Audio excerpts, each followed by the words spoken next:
The 46th President of the United States, Joseph R. Biden, Jr.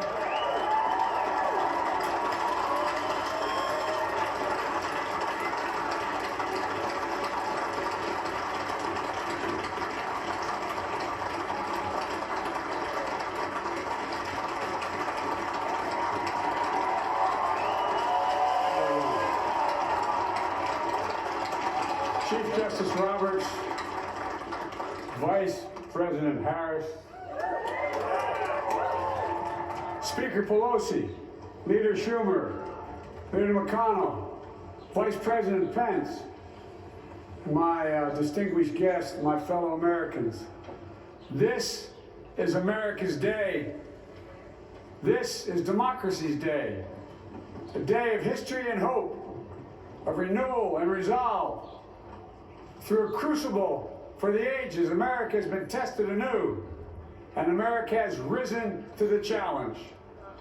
Today, we celebrate the triumph not of a candidate, but of a cause, the cause of democracy.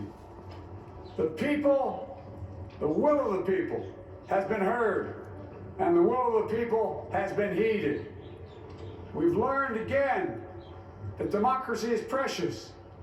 Democracy is fragile. And at this hour, my friends, democracy has prevailed.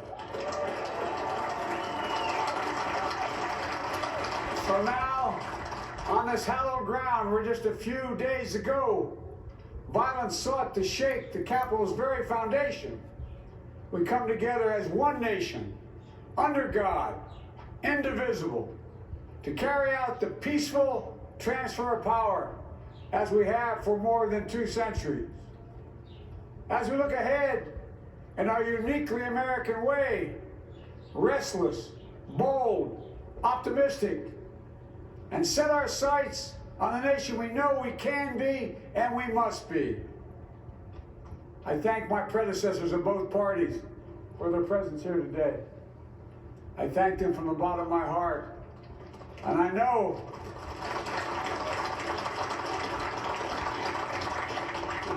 the resilience of our Constitution and the strength of our nation, as does President Carter, who I spoke with last night, who cannot be with us today, but whom we salute for his lifetime in service. I've just taken the sacred oath each of those patriots have taken. The oath first sworn by George Washington. But the American story depends not on any one of us, not on some of us, but on all of us, on we the people who seek a more perfect union. This is a great nation. We're good people. And over the centuries, through storm and strife, in peace and in war, we've come so far. But we still have far to go. We'll press forward with speed and urgency, for we have much to do in this winter of peril and significant possibilities. Much to repair, much to restore, much to heal, much to build, and much to gain. Few people in our nation's history have been more challenged or found a time more challenging or difficult than the time we're in now. Once in a century virus that silently stalks the country has taken as many lives in 1 year as America lost in all of World War II. Millions of jobs have been lost. Hundreds of thousands of businesses closed. A cry for racial justice, some 400 years in the making, moves us. The dream of justice for all will be deferred no longer. A cry for survival comes from the planet itself. A cry that can't be any more desperate or any more clear. And now, a rise of political extremism, white supremacy, domestic terrorism, that we must confront and we will defeat. To overcome these challenges, To restore the soul and secure the future of America requires so much more than words. It requires the most elusive of all things in a democracy: unity. Unity.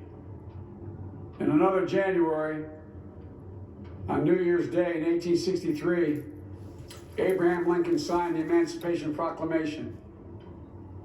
When he put pen to paper, the president said, and I quote, "If my name ever goes down into history, it'll be for this act, and my whole soul is in it."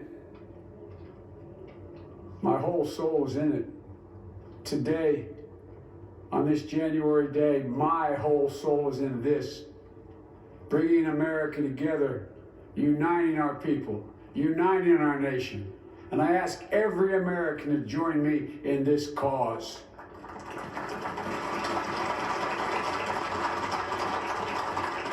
Uniting to fight the foes we face: anger, resentment and hatred, extremism, lawlessness, violence, disease, joblessness, and hopelessness.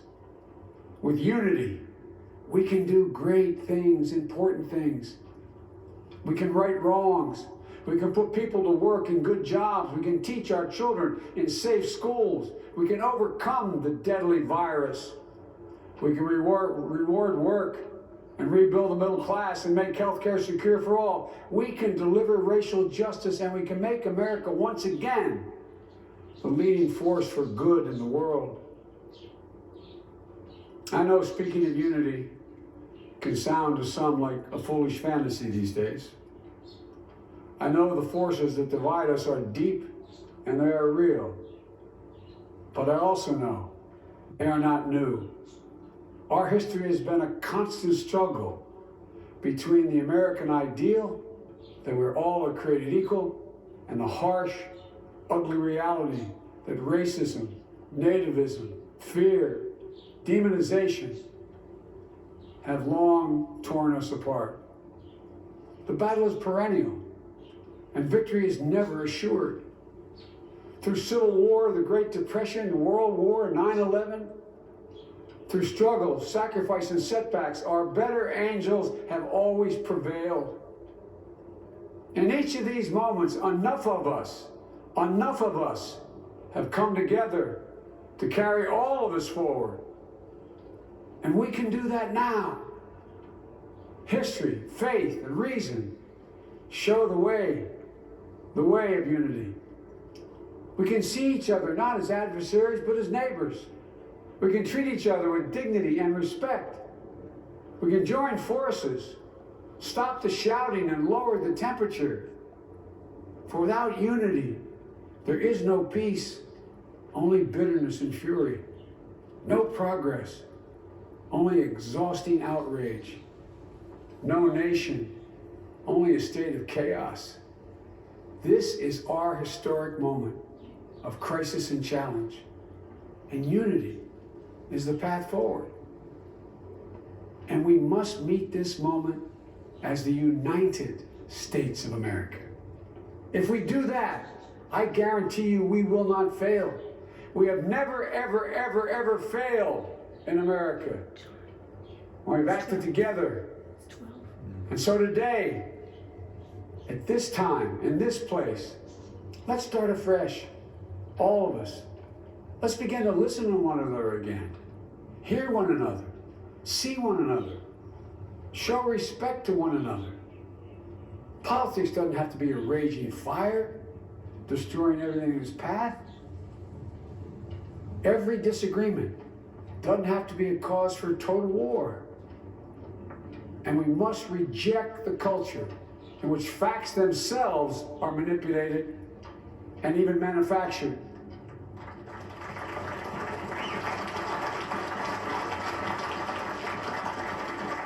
My fellow Americans, we have to be different than this. America has to be better than this. And I believe America is so much better than this. Just look around. Here we stand in the shadow of the Capitol Dome, as was mentioned earlier, completed amid the Civil War, when the Union itself was literally hanging in the balance. Yet we endured. We prevailed. Here we stand, looking out on the great mall where Dr. King spoke of his dream. Here we stand where 108 years ago, at another inaugural, thousands of protesters tried to block brave women marching for the right to vote. And today, we mark the swearing in of the first woman in American history elected to national office, Vice President Kamala Harris. Don't tell me things can't change. Here we stand, across the Potomac from Arlington Cemetery, where heroes who gave the last full measure of devotion rest in eternal peace. And here we stand, just days after a riotous mob thought they could use violence to silence the will of the people, to stop the work of our democracy, to drive us from this sacred ground. It did not happen.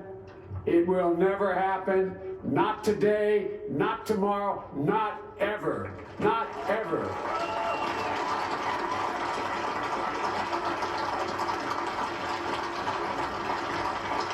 To all those who supported our campaign, I'm humbled by the faith you placed in us.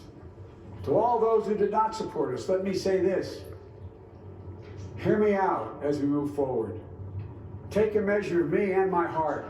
And if you still disagree, so be it. That's democracy. That's America. The right to dissent peaceably within the guardrails of our republic is perhaps this nation's greatest strength. Yet hear me clearly. Disagreement must not lead to disunion. And I pledge this to you. I will be a president for all Americans. All Americans. And I promise you, I will fight as hard for those who did not support me as for those who did.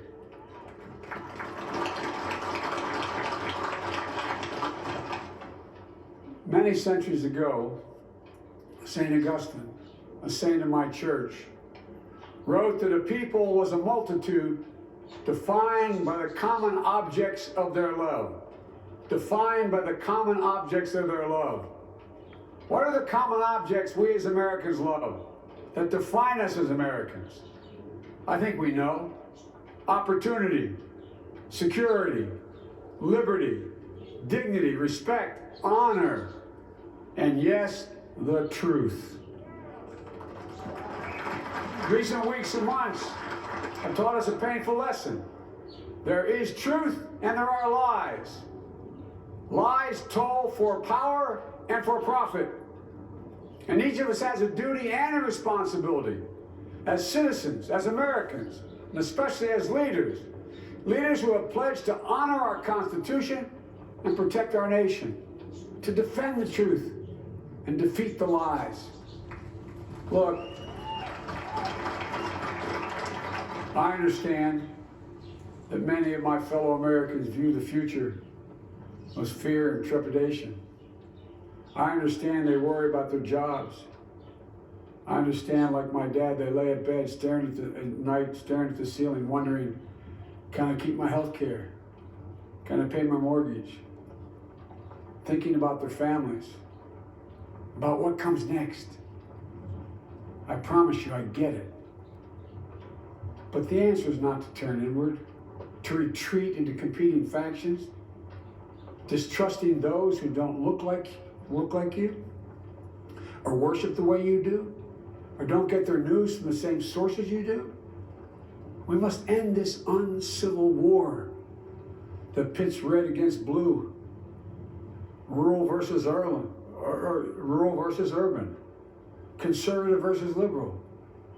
We can do this if we open our souls instead of hardening our hearts, if we show a little tolerance and humility, and if we're willing to stand in the other person's shoes, as my mom would say, just for a moment, stand in their shoes. Because here's the thing about life. There's no accounting for what fate will deal you. Some days, when you need a hand. There are other days when we're called to lend a hand. That's how it has to be. That's what we do for one another. And if we are this way, our country will be stronger, more prosperous, more ready for the future. And we can still disagree. My fellow Americans, in the work ahead of us, we're going to need each other. We need all our strength to persevere through this dark winter. We're entering what may be the toughest and deadliest period of the virus. We must set aside politics and finally face this pandemic as one nation. One nation. And I promise you this, as the Bible says, weeping may endure for a night, but joy cometh in the morning. We will get through this together. Together. Look, folks, all my colleagues I serve with in the House and the Senate up here, we all understand the world is watching all of us today. So here's my message to those beyond our borders. America has been tested, and we've come out stronger for it. We will repair our alliances and engage with the world once again. Not to meet yesterday's challenges, but today's and tomorrow's challenges.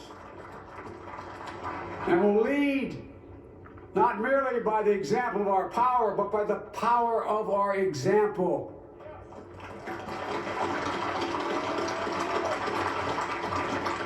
We'll be a strong and trusted partner for peace, progress, and security. Look, you all know we've been through so much in this nation. And my first act as president, I'd like to ask you to join me in a moment of silent prayer. Remember all those who we lost in this past year to the pandemic. Those 400,000 fellow Americans, moms, dads, husbands, wives, sons, daughters, friends, neighbors, and co-workers. We'll honor them by becoming the people and the nation we know we can and should be. So I ask you, let's say a silent prayer for those who've lost their lives and those left behind, and for our country.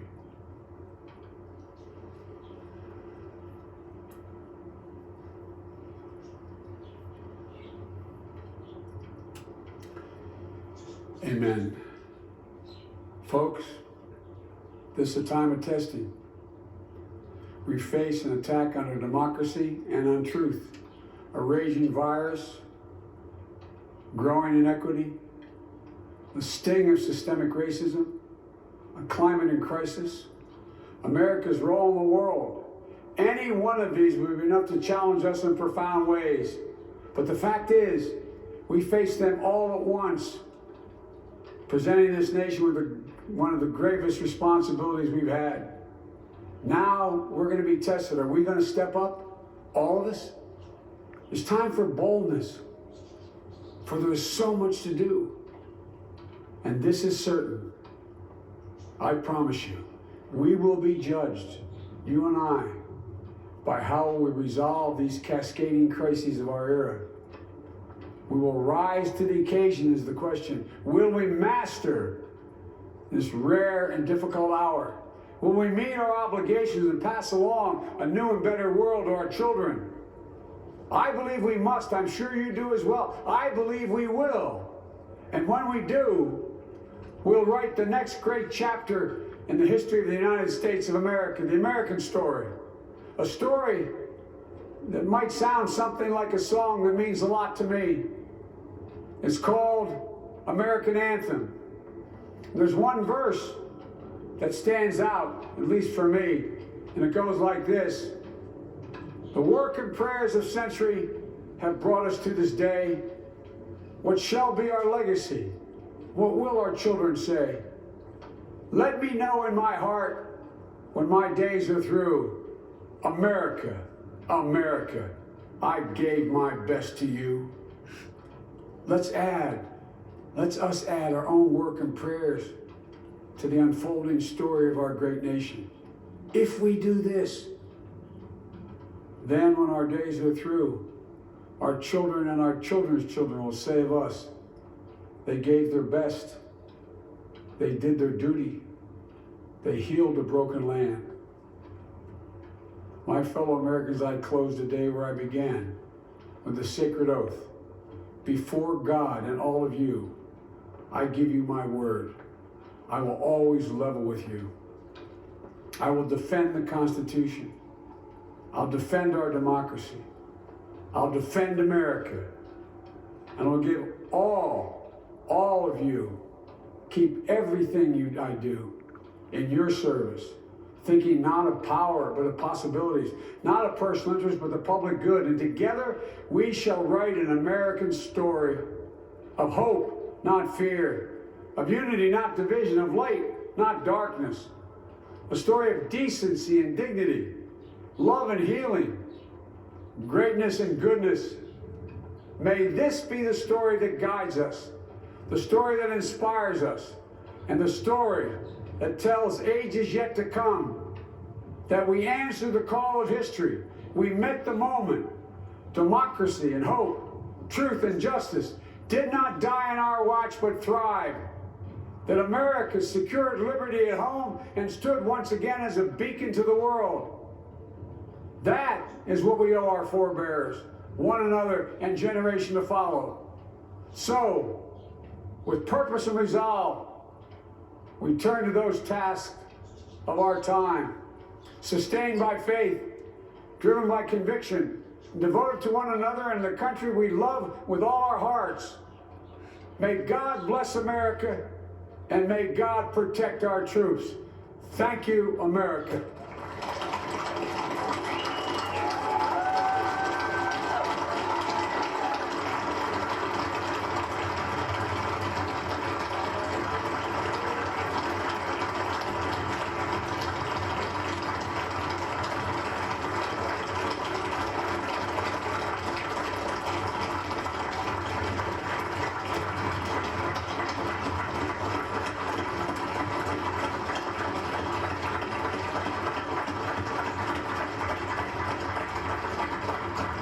Ladies and gentlemen, please be seated.